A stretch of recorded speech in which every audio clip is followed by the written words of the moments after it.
Some stories get buried because no one would believe them. Others, because the truth is too dangerous. This isn't about paparazzi scandals or backstage gossip. It's about something far darker. What happens behind locked doors in places you've seen in glossy magazines but would never recognize in real life. For 48 hours, I was Selena Gomez's assistant. And in that short time, I saw enough to know that whatever you think you know about her life, you don't. Before all this, my life was a loop. Bartending at a midtown hotel, cleaning sticky rings off bar tops, pouring drinks for people who never remembered my name. 5 years in the same spot, under the same dim lights, collecting decent tips, but never a reason to stay. The only variation was in the faces, and even those blurred together after a while. It was during a slow hour on a rainy Tuesday that he appeared. Mid-40s, salt and pepper hair, tailored charcoal coat that looked like it belonged in a magazine. His shoes were so clean they reflected the hanging glass racks above the bar. He didn't order anything, didn't speak, just watched me for a few minutes. His gaze following the rhythm of my hands as I worked. When I finally finished serving a guest, he stepped forward. No small talk, no smile. He slid a card toward me like it was a high-stakes poker bet. I turned it over. No logo, no name. Just a phone number and 5 words. Discretion earns longevity. The card was heavy. Not like the flimsy business cards I'd collected over the years from drunks claiming they could get me out of this place. I didn't call right away, but curiosity works like a slow leak. It doesn't feel dangerous until you realize you've already lost something. A week later, I was sitting in a windowless lounge at JFK, ticket in hand for a one-way flight to Los Angeles. The confirmation email had been minimal. Private service opportunity. Duration. Flexible. Pay. Significant. Terms discussed on arrival. When I landed, a black sedan was waiting at the curb. The driver didn't ask my name, didn't confirm the destination. He just drove. The city faded into winding hills and dense hedges that rose higher than billboards. The farther we went, the more I realized there were no street signs, no landmarks. Just road, then gravel. The gate swung open like they'd been expecting me, and the mansion revealed itself. White stone, glass that caught the afternoon sun, gardens so manicured they looked like someone had hand-painted each blade of grass. There was no visible staff, no noise except the faint crunch of the driveway under the tires. Inside, it was cooler, quieter, like the air had been filtered through something more than a ventilation system. A woman with a clipboard took my bag without asking and led me to a wide living space where she left me standing alone. Selena Gomez walked in a moment later. No handshake, no welcome. She just looked me over like I was a dress on a rack she wasn't sure she wanted to buy. A small nod, and she left the room. I didn't see her again for hours.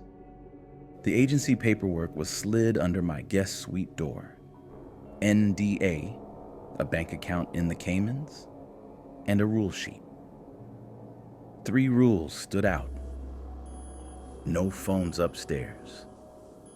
No locked doors unless they're hers, no speaking unless spoken to. The house didn't feel like it was built to be lived in. It felt like it was designed to control where you looked and how you moved. Some hallways were so narrow they funneled you forward. Others were wide but windowless, with mirrors on both sides reflecting you into infinity until you weren't sure which reflection was actually moving. The air was still, but not dead. There was a faint, low vibration in certain rooms, like a note you couldn't quite hear but could feel in the roots of your teeth. Selena moved through these spaces without effort. Some days she glided past me without a glance, her attention fixed somewhere I couldn't see. Other times she stopped just long enough to look directly at me, a slow blink, and the smallest curl of her lips before moving on. It felt like a test I hadn't been told about. One afternoon, I was prepping the guest suite, changing linens, checking the minibar.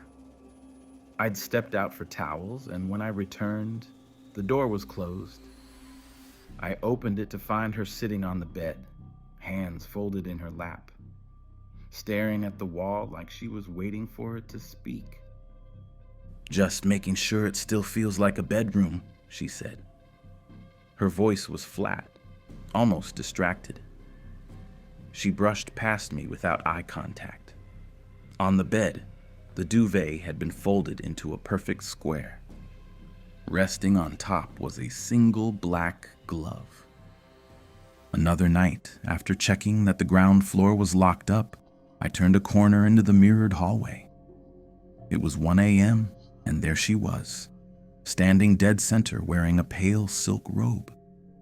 Her eyes weren't on her face in the reflection. They were locked on her own pupils, unblinking. Without turning her head, she asked, "You ever watch yourself long enough that you start seeing someone else?" Then she walked away, her reflection lagging half a second too long before it followed. It was the small changes that hit first. Guards began posting themselves at specific doorways, murmuring into earpieces. Staff who normally moved in polite silence were brisk, tight-lipped. The music that sometimes drifted from the empty room stopped completely. Selena didn't leave the property that day. Not for her usual morning drive, not for an afternoon walk in the gardens. I was in the lounge, dusting the curved back of a velvet armchair, when a guard approached. "You need to clear out now," he said. "Why?" "She's bringing someone over." His tone carried no urgency, no alarm, just an unspoken finality. Still, the words landed wrong in my stomach. I thought about the black glove, the mirror hallway, the hum in the walls. Instead of leaving, I slipped into the service corridor behind the lounge. There was a false cabinet door halfway down, the kind electricians used for wall access. It led to a crawl space, bare wood, dust, wiring that connected to several key rooms. I had used it once during a power outage. I wedged myself inside, my phone in my pocket, knees aching against the wooden slats. From here, I could hear the muffled sound of footsteps. Voices.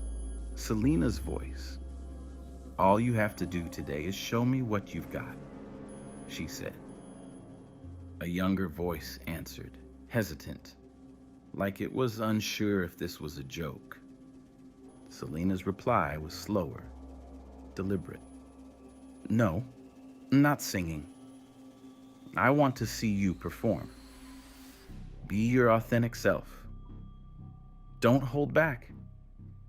The air felt heavier in that cramped space, like the house itself was holding its breath. In that narrow crawl space, the wood pressed into my knees, the air stale and warm. I could hear them clearly now. Selena's voice was low, deliberate. Every word felt placed like a stone in a path she'd walked many times before. "All you have to do today," she said, "is show me what you've got." The reply was softer, unsure, carrying the kind of tone you hear when someone's not sure if they're in trouble or about to be rewarded. She chuckled under her breath. "No, not singing. I want to see you perform." That word didn't land like encouragement. It hung in the air, too sharp, too heavy. Then be your authentic self. Don't hold back. There was a pause. No movement. Just the sound of breathing. Hers steady, measured, the other quick and shallow. Finally, footsteps. A shuffle against the floor. The faint squeak of sneakers pivoting. From where I crouched, I could see a sliver of the room through a gap in the panel. A piece of floor I'd never seen before. It wasn't the hardwood or tile from the rest of the house. This was dark stone, polished to a mirror's sheen. A single chair sat in the center, velvet so deep it drank the light. The overhead glow wasn't normal room lighting. It was warm, amber, staged like a spotlight. The other voice, hesitant, started to hum a few notes. Selena cut in, her tone dropping half an octave. "Number, I don't want to hear you sing." She moved closer to the chair, her hands loose at her sides, her presence swallowing the space between them. "I want to see you perform." Silence again, thick enough to feel against my skin. Then the sounds began. Not music, not dance, just movement. Small, contained, desperate. From my hiding place, my body tensed, every muscle straining not to make a sound. Something in my chest told me this wasn't a rehearsal. This was a test, and not the kind anyone should have to pass. A faint red light glowed from the far corner. A camera, recording. I didn't wait for the end. My pulse was hammering so loud I was sure it would give me away. I eased myself backward through the crawl space, my hands brushing splinters, my breath barely controlled. When I emerged into the service corridor, I moved quickly, following the quieter back route toward the front foyer. The exit was ahead, 30 feet away, the heavy doors framed by stained glass. She was there. Selena stood between me and the door, her posture relaxed, a slow smile pulling at her mouth. "Did you like the performance?" she asked. Her voice was light, almost playful. My throat locked. That's when I noticed it. Something in the dim corner beside her. At first I thought it was a guard standing back in the shadows, but my eyes adjusted, and the shape was wrong. Taller than any man I'd ever seen. Its shoulders hunched forward like it was wearing a body that didn't fit. One arm rested on Selena's shoulder. Not gripping, not supporting, just there. The figure wasn't black like clothing. It was black like absence, like it was stealing the light around it. Featureless where a head should have been, but the weight of its attention pressed against me until my lungs felt too small. "You don't have to run," Selena said gently. "You work here. You're part of the house." The thing didn't move, but I felt it, like heat off an open furnace, but with the pull of hunger in it. That was enough. I turned and ran. I don't remember touching the front door, only the sudden change in air. Cooler, sharper, almost a shock. My shoes hit gravel, and the crunch of it underfoot was deafening in the otherwise still night. Behind the garage, an SUV idled, exhaust curling in the cold. The driver's seat was empty, the keys still in the ignition. I didn't think. I yanked the door open, slid in, and drove. The long driveway blurred past, the gate sliding shut in my rearview mirror. My hands were slick against the steering wheel, my heart pounding hard enough to make the edges of my vision tremble. I didn't head toward the main roads. I zigzagged through side streets, taking turns at random. My only goal was distance, The city lights thinned, then came back, scattered and uneven. I left the SUV in the back lot of a gas station whose sign buzzed faintly in the dark. I booked the longest ride share I could afford on my phone, gave the driver a destination, LAX, and told him I didn't feel like talking. He didn't ask. By the time we reached the airport, I'd stopped checking the side mirrors, but the feeling of being followed didn't leave. I bought a one-way ticket on the next flight east. No luggage, no plan. Just the clothes on my back and the emergency cash I'd hidden away months before. I didn't sleep on the plane. Every time I closed my eyes, I saw the foyer, her smile, and the thing beside her. Months passed. I worked in small kitchens, short-term contracts, cash under the table gigs, anything that kept me moving and untraceable. But the money started to run out, and that's when the offer came in. Private chef, 2 nights only, an intimate, high-profile dinner. The pay was enough to cover rent for 6 months. My gut told me to refuse. My bank account told me otherwise. The estate was nothing like Selena's. This one sat on a hill surrounded by trees so perfectly symmetrical they could have been plastic. The drive was lined with gravel so white it looked bleached. At the top, an open gate waited. No security at the entrance, no guards, no visible staff. Inside, the silence was heavier than the one I'd known before. There were no clocks anywhere, no mirrors. The light was the same in every room, bright but cold, without a hint of warmth. The kitchen was gleaming steel and glass, surgical in its precision. The counters reflected overhead lights like polished chrome. There were no knives, no open flame. The drawers held vacuum-sealed pouches labeled not with ingredients, but with words. Warmth, regret, stillness, submission. The woman who met me said little beyond the rules. You will assemble. You will not improvise. She placed a folded cloth on the counter in front of me, then left. Hours passed without a clock to measure them by. The air never changed temperature. The drawers refilled on their own. The hum in the walls was faint at first, then steadier, pressing at the base of my skull. The guests arrived in silence, barefoot, dressed in white robes, each with their hands held open, palms up, as if waiting to be given something. They sat on cushions arranged in a spiral on the marble floor, all facing a single mirror that hung from the ceiling by thin wires. I served them in order: purity foam, memory reduction soup, mirror dish, each labeled exactly as on the pouches. They ate without speaking. Some cried. One laughed, empty and hollow.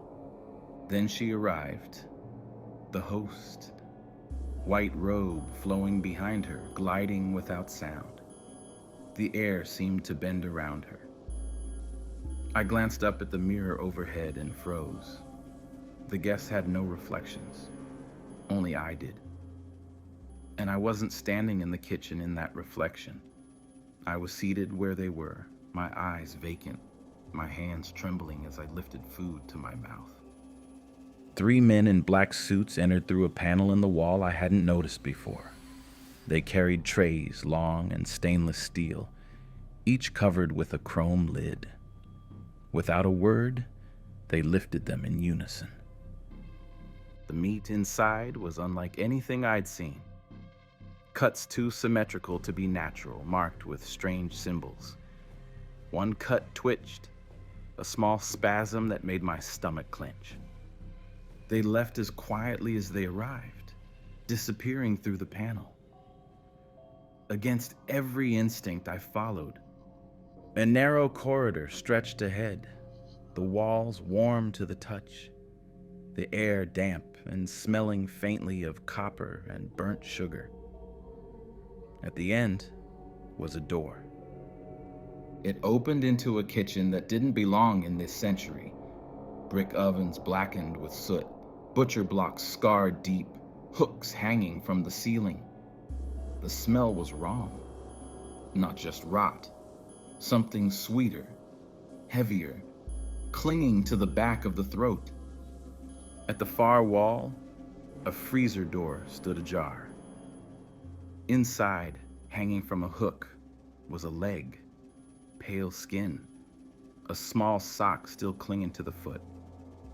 I turned and stumbled back the way I'd come, the hum now so loud it felt inside my ribs. Back in the main kitchen, she was there, waiting. In her hands, a plate of perfectly seared meat, garnished with rosemary and lemon oil. "You don't have to cook it," she said, pushing the plate toward me. "You just have to taste." I refused. She smiled, serene and certain. "They always choose me eventually." I didn't wait for dismissal. I left the kitchen, crossed the marble hall, and headed for the garden door. The night air outside was pale under the moonlight, the gravel path glowing faintly. But halfway to the gates, someone was standing in my way. Selena. Black robe, white cuffs. No expression I could name. Just the same unreadable weight I'd seen in the foyer that night months ago. We stared at each other in silence. "Have a good night," she said at last, stepping aside. It didn't feel like kindness. It felt like a mark. The SUV waiting at the edge of the path unlocked as I approached. No driver in sight. I got in, the leather cold against my skin, and didn't look back.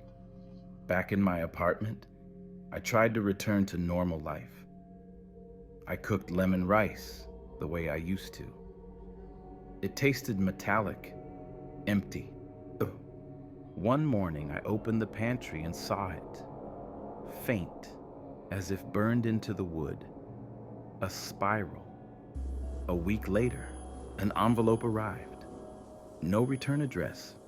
Inside, a Polaroid. Me in that underground kitchen, mouth open like I was about to speak. Behind me, blurred in shadow, someone in a white glove held a dinner bell. I never told anyone. I never will. But sometimes, in the quiet, I hear the hum again. And I remember her words. Words that now feel less like a threat and more like a promise. They always choose her eventually.